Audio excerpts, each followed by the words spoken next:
Hola, me da mucho gusto saludarles. Estamos iniciando un nuevo ciclo en los estudios bíblicos para células.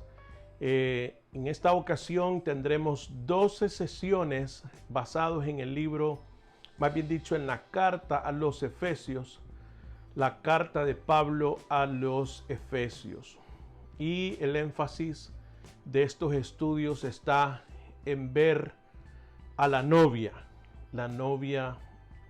de Cristo, la cual nosotros no siempre la vemos muy bien, porque hablamos acerca de los conflictos, acerca de las diferencias que pudiesen haber dentro de la iglesia. Sin embargo, para Jesús, como cualquier otro novio enamorado, está esperando ver a su novia, y eso llegará a su momento cuando, de acuerdo a las Escrituras, pues tendremos ese vínculo espiritual con nuestro Señor. Vamos entonces a partir con esta primera lección: ¿a dónde pertenece usted? Lección número 1: ¿a dónde pertenece usted?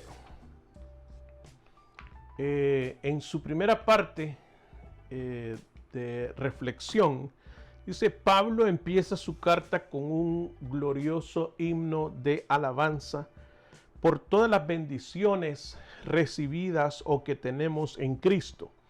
Una de esas bendiciones es que pertenecemos a la familia de Dios, una comunidad de fe. Piense en un tiempo en el que haya experimentado un verdadero sentido de pertenencia a una comunidad o grupo de personas. Considere el ambiente, circunstancias y propósito del grupo. ¿Cómo se sintió al pertenecer a algo? He pertenecido a diferentes grupos. De niño y joven fui deportista, pertenecí a equipos donde se debe de mantener una moral alta para lograr objetivos deportivos. También he pertenecido a grupos de trabajo, donde también, por supuesto, está contemplado por metas el alcance de una mejor remuneración, las cuales en equipos se logran. Diferentes equipos de trabajo ministerial, el cual tiene como recompensa ver el crecimiento de dicho ministerio. Así que es hermoso poder experimentar esa moral o ese sentimiento de pertenencia en los diferentes grupos en los que uno puede o a los que uno puede pertenecer. El apóstol Pablo había invertido mucho en la iglesia de Éfeso. Durante 3 años Pablo vivió y trabajó allí, proveyendo un fundamento sólido para la iglesia. Es muy probable que esta carta estuviera dirigida a una región compuesta de varias iglesias. Pablo envió el manuscrito por medio de Tíquico, con la misión de alentar esas iglesias. El contenido de la carta no confronta ninguna crisis. Pablo usó esta ocasión para proveer a los cristianos una perspectiva básica de la vida cristiana. Recordemos que la ciudad de Éfeso para esa época era muy grande, decenas de miles de habitantes. Vamos entonces a la lectura bíblica en Efesios capítulo 1, versículos del 1 al 14. Yo estoy leyendo Nueva Versión Internacional. Dice: Pablo, apóstol de Cristo Jesús, por la voluntad de Dios, a los santos y fieles en Cristo Jesús que están en Éfeso.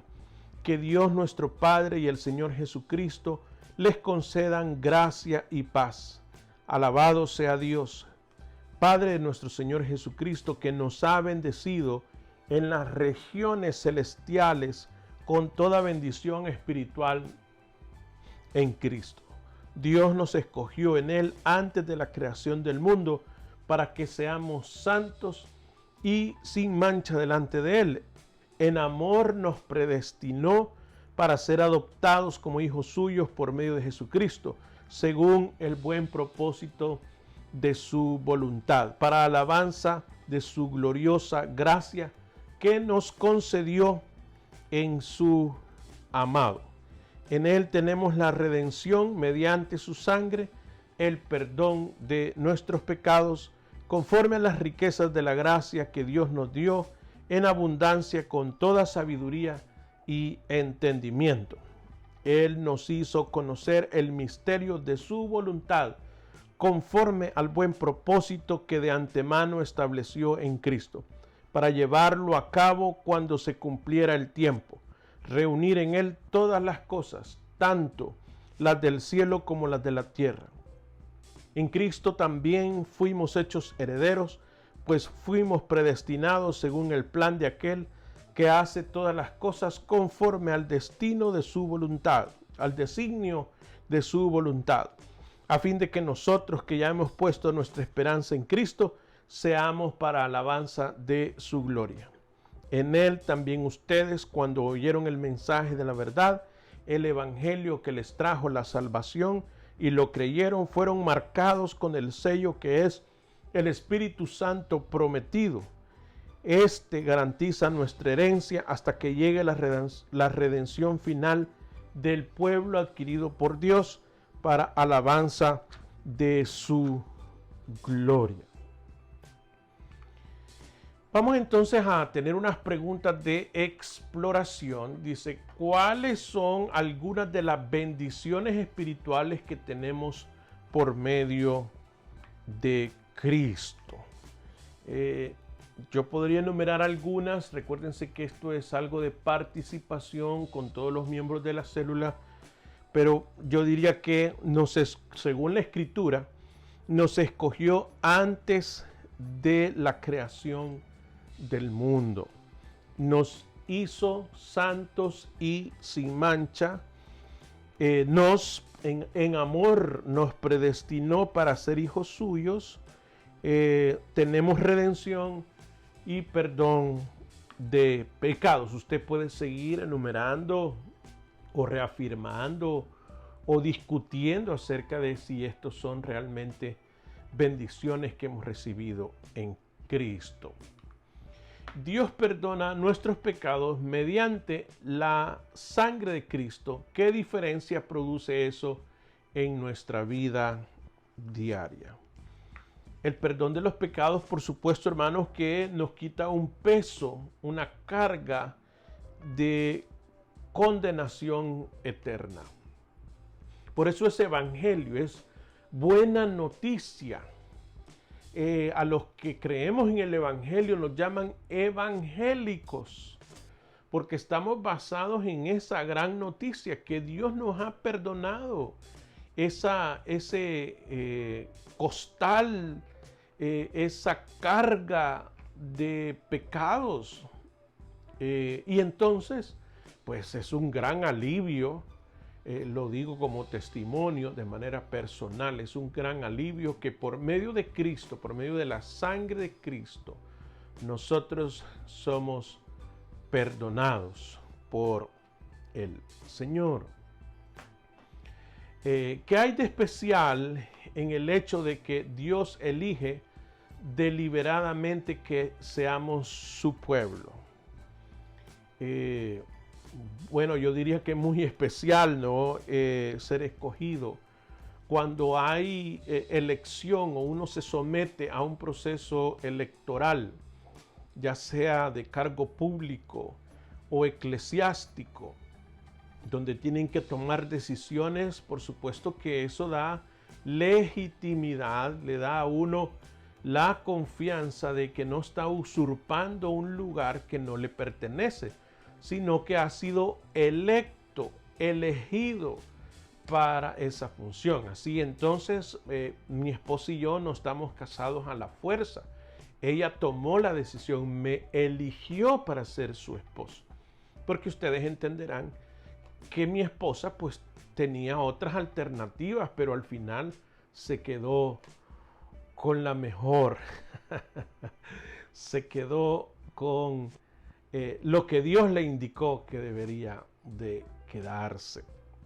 Entonces, cuando sabemos que Dios en amor nos ha elegido, nos da mucha confianza, nos legitima la posición, el perdón de los pecados. Ya no es porque yo fui tan obediente o porque yo me lo gané, no, Cristo me lo otorgó por su voluntad. ¿Cómo elige Dios a su gente? Haga lo más que pueda para anclar su respuesta en la palabra de Dios. Bueno, es algo especial ser escogido, como lo dije. El Señor, de acuerdo a lo que acabamos de leer, en amor nos escogió para tener propósito. De ahí hace sentido Juan capítulo 3 versículo 16, porque de tal manera amó Dios al mundo que ha dado a su Hijo unigénito, para que todo aquel que en él cree no se pierda, mas tenga vida eterna. Entonces Dios, de su voluntad, yo no le puedo explicar cómo es que Él es movido a hacer, a amar a sus hijos. Simplemente la palabra nos dice que nos amó. No es entonces porque yo cumplo un perfil, porque yo hago o dejo de hacer. Es por la exclusiva voluntad del Señor. Eso es lo que toma decisión el Señor. ¿De qué manera el Espíritu Santo es la marca que Dios ha puesto sobre nosotros para indicar que le pertenecemos? Nos ha puesto como un sello, dice la Escritura, de pertenencia. El Espíritu Santo es Dios, Él no cambia, Él no muda. Ha venido a ser la garantía divina para que cuando el Señor cumpla su promesa de venir por su iglesia, nosotros sellados con el Espíritu Santo, con la marca que dice pertenencia, el sello. Se lo ilustro de esta manera. El gobierno romano, el imperio romano ponía su sello, el cual debería de ser inviolable. Cuando llegó la guardia romana a cuidar el sepulcro del Señor Jesús, pusieron el sello romano. Eso significaba que estaba bajo el cuidado del imperio, que eso era de interés del imperio romano, por lo tanto no debería de traspasarlo. Ahora en la modernidad, usted ve que en una escena de crimen ponen una banda amarilla y dice no traspasar, o dice policía o lo que sea. Está supuesto usted a no violar ese perímetro, no puede contaminar la zona de crimen. Eso le pertenece en ese momento a la policía que está investigando. Pues nosotros tenemos el sello del Espíritu Santo. ¿Le parece poco? Si violentar el sello del Imperio Romano era condenable, digo, desde el punto de vista legal, si traspasar una área de investigación también aquí en los Estados Unidos le puede ir mal, entonces ahora los que hemos creído en Jesucristo estamos sellados. Un sello que dice pertenece a Cristo, pertenece a Dios. ¿No le parece algo tan especial, algo tan sorprendente que haya una marca que diga que le pertenecemos al Señor? Yo creo que sí. Usted, al igual que yo, nos sentimos bendecidos. Inspiración. Déjeme leerle una nota del autor de este estudio, Max Lucado, que dice de la siguiente manera: ¿y usted que creía que Dios lo había adoptado porque era muy guapo? ¿Usted pensó que él necesitaba su dinero o su sabiduría? Lo siento, Dios lo adoptó simplemente porque quiso. Usted estaba en la buena voluntad y en el placer de Dios, sabiendo muy bien el problema que usted iba a hacer y el precio que Él iba a pagar. Firmó poniendo su nombre junto al de usted. Cambió el nombre de usted al de Él y lo llevó a su casa. Su Abba o papito lo adoptó y se convirtió en su padre. Puedo hacer una breve pausa aquí. La mayoría de ustedes está conmigo, pero un par de ustedes están sacudiendo la cabeza. Veo esos ojos entrecerrados. No me creen, ¿verdad? Están esperando leer las letras pequeñitas. Tiene que haber una trampita. Usted sabe que en la vida no hay almuerzos gratis, así que está esperando la cuenta. Su incomodidad es obvia. Aún aquí en la sala de Dios, nunca se relaja. Otros se ponen sus pantuflas, usted pone una fachada. Otros se relajan, usted se pone tenso. Siempre muestra su mejor conducta, se pone ansioso de que cometa un error y Dios se dé cuenta y lo eche afuera. Comprendo su ansiedad. Nuestra experiencia con la gente nos ha enseñado que lo que se ha prometido y lo que se nos presenta no siempre es lo mismo. Y para algunos, la idea de confiar en un Padre Celestial es doblemente difícil porque su Padre terrenal los defraudó o maltrató. Si ese fue el caso, le insisto, no confunda a su Padre Celestial con los padres que ha visto en la tierra. Su Padre en el cielo no tiene dolores de cabeza ni explosiones de ira. Él no lo abraza un día y le golpea al siguiente. El hombre que lo engendró tal vez juegue a eso, pero el Dios que lo ama jamás lo hará. Continuemos. Reacciones. Describa el no sentirse amado. ¿En qué situaciones de la vida sintió vívidamente que usted no era parte de algo? Algunos sinónimos de no sentirse amado es rechazado o no valorado. Yo diría de manera de testimonio que en la adolescencia, yo recibí a Cristo a los 15 años, estaba en la búsqueda de la identidad, era crítico. Todos los que hemos pasado por la adolescencia sabemos que es una época crítica y andamos buscando nuestro rol en la vida, pero principalmente nuestra personalidad, a dónde pertenecemos, dónde encajamos. Hay personas que aún tienen crisis de género en esa época del movimiento hormonal. Entonces, yo diría que en esa época yo tuve algunas dificultades, esto influenciado también por los temores naturales, por los cambios físicos, el aspecto de cada uno de los que estaban a mi alrededor comparado con el mío, la aceptación, etc. Tuve que ir definiendo entonces a qué pertenecía. Y creo haber tomado la mejor decisión en aquella época. Describa el ser valorado. ¿Cómo descubrió que alguien tenía un alto concepto de usted? ¿Cómo se sintió y de qué maneras afectó sus acciones? Valorado le pongo de sinónimo amado, considerado. O sea, cuando alguien te considera, te ama. Me di cuenta de conceptos positivos o altos conceptos acerca de mí. Por ejemplo, de maestros en la escuela. Obviamente nuestros padres nos dan algún refuerzo positivo. Pero en la medida que vamos creciendo, la aceptación, si tenía cierta habilidad en el deporte, el escuchar los comentarios positivos, pues eso da un soporte, un refuerzo positivo, como les acabo de decir.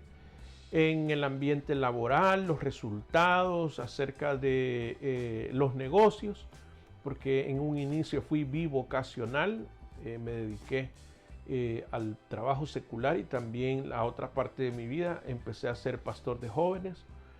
Al ver la aceptación acerca de la entrega de un mensaje bíblico y de la inspiración que podría traer a las personas o los pastores que me empezaron a acompañar y que me dieron ánimo para seguir adelante, las oportunidades que se me presentaron en diferentes organizaciones que consideraron que cumplía un perfil para desempeñar. Todo eso fue un estímulo, una motivación y me afectó positivamente y le doy gracias a Dios. ¿Por qué nos valora Dios? O sea, ¿qué le hace a Dios valorarnos? Nuestras acciones. Le acabo de estar diciendo que yo me sentía valorado por las oportunidades que me dieron en diferentes organizaciones, porque cumplía metas, porque desarrollaba algunas actividades deportivas que le simpatizaban a algunos, por mi desempeño académico. Todo es algo que yo hice. Pero Dios te ama o nos valora por ser su creación. Él nos ama y quiere redimirnos. Él quiere rescatarnos de la manera impura en la que nos convertimos, porque desde el principio en la creación, al crear Dios al hombre y a la mujer, les dio inocencia, pero al pecar, al ser desobedientes, ya se contaminó aquella alma y entonces trajo pecado al hombre y eso hizo separación con Dios. Dios quiere restaurar eso, amándonos. Y hay una respuesta que nosotros deberíamos de dar.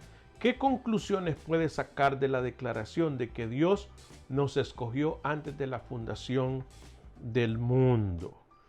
Yo creo que eso me da a mí a entender que no hay lugar a improvisaciones. Dios no improvisa. Me gusta pensar en eso, que Dios no es improvisado. Todo lo tiene planificado. No hay nada que se le salga a Él de las manos. Estamos en un periodo de pandemia mientras estoy entregando este estudio y eso no es algo que Dios lo haya sorprendido. Nos sorprendió a nosotros, por supuesto, pero Él no ha improvisado, Él no está improvisando, Él lo tiene todo bajo control. Por lo tanto, me parece a mí que Dios sí tiene un plan, está planificado. Todo lo que el Señor hace está en su plan y en su tiempo. No se ha equivocado, no llegó ni antes ni después, llega totalmente oportuno y eso me da paz, que el Señor está en control. ¿De qué manera traemos alabanza a la gloria de Dios? Bueno, según el texto leído, esperando en Cristo, honrando el plan de Dios en su Hijo Jesús. Si nosotros aceptamos el plan de Dios, no el plan de la denominación a la que pertenezco, no el plan del nombre de alguna iglesia, póngale usted cualquier nombre de iglesia, evangélica o no evangélica.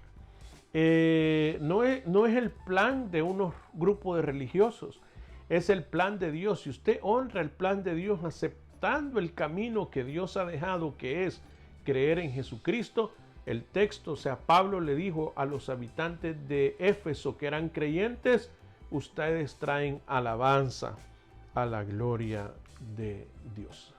Describa a alguien que haya sido ejemplo de la gracia de Dios para usted. Yo diría que hay dos mujeres que me han mostrado la gracia de Dios. Han sido un ejemplo en la gracia de Dios. Mi esposa y mi madre.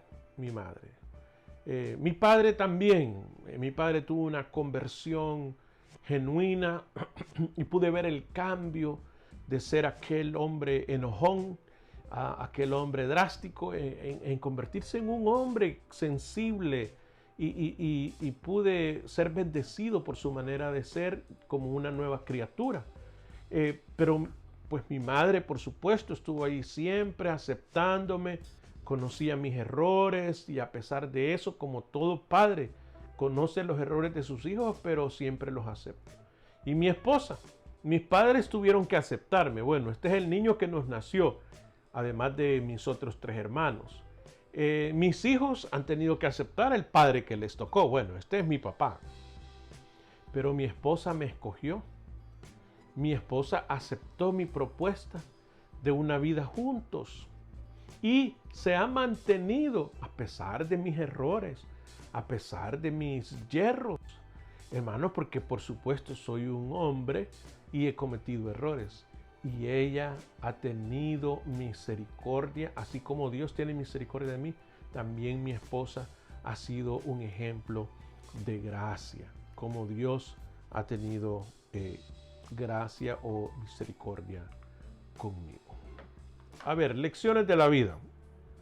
En la vida moderna experimentamos pertenencia en muchas maneras temporales y superficiales, jugando en un equipo deportivo, trabajando en una comunidad empresarial, uniéndonos a clubes de gimnasia, clubes campestres, clubes de lectura, clubes de servicio. La atracción de estas conexiones ilustra lo mucho que anhelamos pertenecer. Lo que ofrecen parcialmente estos grupos terrenales, Dios nuestro Padre lo ofrece completamente. Anhelamos pertenecer porque fuimos diseñados para pertenecer. Anhelamos estar siempre con otros. Hasta que sepamos a quién pertenecemos, la vida siempre carecerá de un sentido de propósito y dirección final. Mientras no averigüemos eso, entonces nosotros no tendremos propósito ni dirección final. En Cristo podemos experimentar verdadera pertenencia. El conocer que Dios nos ha escogido y es dueño de nosotros es el comienzo de una gran aventura de libertad y servicio para Cristo. La última parte, ya casi finalizando mi participación de estímulo a que ustedes discutan en la célula. La parte de devoción dice: gracias Dios por escogernos. Yo digo amén. Que seamos motivados por tu amor para hacer grandes obras, pero que esas obras nunca sustituyan tu enorme gracia. Que siempre oigamos tu voz, manténnos asombrados y cautivados por lo que has hecho por nosotros. ¿A quién pertenece? Ese es el título de la lección de hoy. Yo quiero darle las gracias por unirse a este proceso, a este nuevo plan de lecciones de estudios en la carta a los Efesios. Espero que este estudio sea de bendición, como ha sido para mí, y nos volveremos a ver en una próxima oportunidad. Bendiciones.